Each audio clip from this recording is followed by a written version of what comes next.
But other things have happened to me in 2011, and they are all, in their way, great honors.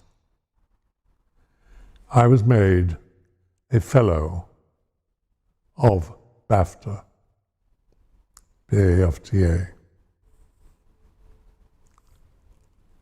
It's the greatest honor they can give. Many years ago, they gave it to Charlie Chaplin, Alfred Hitchcock, and many other distinguished people since. And I was given this, and Tim Burton made the speech on the stage of the Opera House, Covent Garden, and with clips of me doing things from films behind him. And then I had to go on and accept this award. Well, to be honest, I was absolutely stunned, because when I walked onto the stage with my stick, because I have to use that now, I felt I was looking a little bit wobbly, but actually I wasn't. Everybody in the Opera House, and I mean everybody, and this included some of the most important people in film and television from all over the world.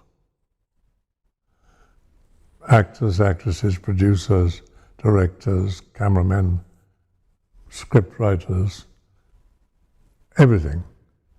They all got up and they applauded. And I don't want to sound conceited about this. In fact, I was shattered. They must have applauded for at least a minute, standing. It's a very long time. It seemed like it was never going to stop for me, and I was beginning to feel extremely emotional. Well, I finally got to the lectern where the award was. I was on my own, of course. And the only thing that had gone through my mind was, keep it short, and if you can get a real laugh, do so. Not a cheap comedy laugh. Try and remember to say something. I hadn't prepared anything. I never do. I hadn't thought of what I was going to say. So I got there, and those of you who saw it will remember it, and those of you who didn't, I can now say that I started by saying, I can't wait until I hear what I've got to say. And that got a very big laugh. Well, I got through this very short speech. I explained what a great honor it was, and it is. It's the highest honor that they can bestow in this country for acting in film and television. It's really rather like a British Oscar, and you can't ask for more than that.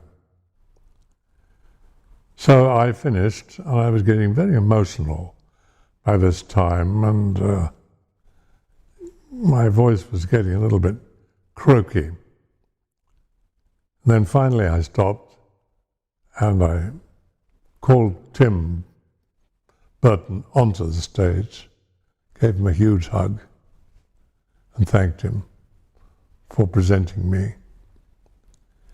And then I started to walk off. And as soon as I left the lectern, everyone got up again and applauded. Again, for what seemed like about a minute. And I frankly didn't know what to do, except to bow and smile and say thank you, thank you, thank you. But it was a very emotional experience for me, and I think that probably showed. There were people in that audience that I admire and respect very much. And to see them was quite extraordinary. So that was my first honor. Then I went to Dublin, where I was made an honorary member of the Law Society of the University of Dublin. Well, that is another great honor. And I accepted it. I was very proud to be given it. And there was another honor given to me by Trinity College in Dublin, which of course is a college, part of the whole university. Because all universities have colleges, like Oxford has many colleges, and so does Cambridge, and so on. And this one was given to me. I can't read this, but that's the one from Trinity College. And this that I showed you is the gold medal of the Philosophical Society. Another great honor. Very recently, a couple of weeks ago, maybe less, I can't remember, I was decorated by the French ambassador with a French order. I have to say it in English. It's almost exactly the same in French, but it actually translates into Commander of Arts and Letters. So this is an academic order, really, for my contribution to the arts and indeed my work in many of the books written by famous French authors, the letters, and also the work that I've done in French films and the French actors that I've worked with and directors. It's all a combination. And this is a medal that was hung around my neck. It's green and gold, and it has a beautiful medallion. I can only really wear it in France if there is a specific occasion to do so.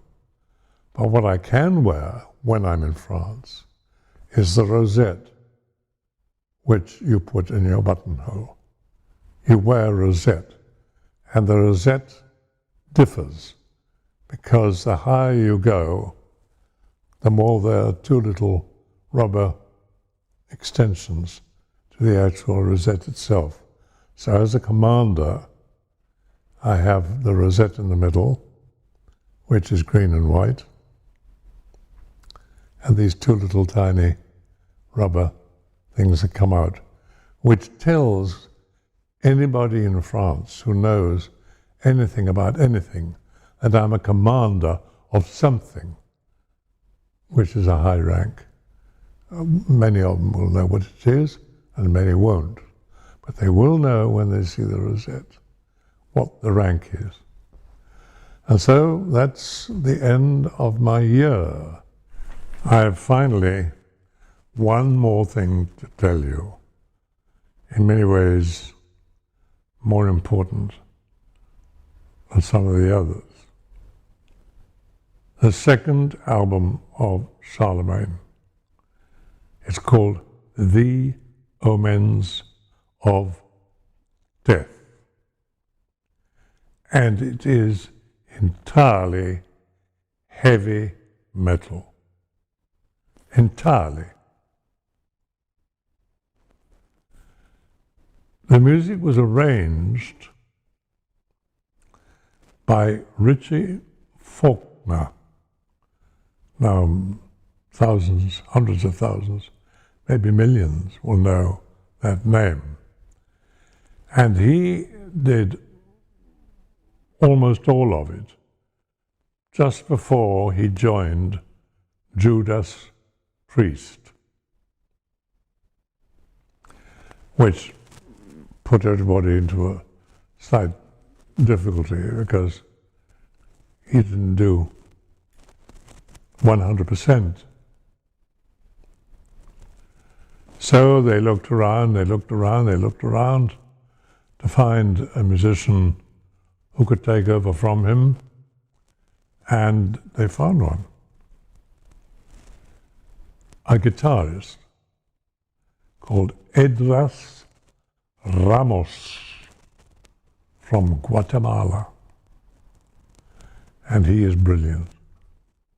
So you have this treasure to look forward to.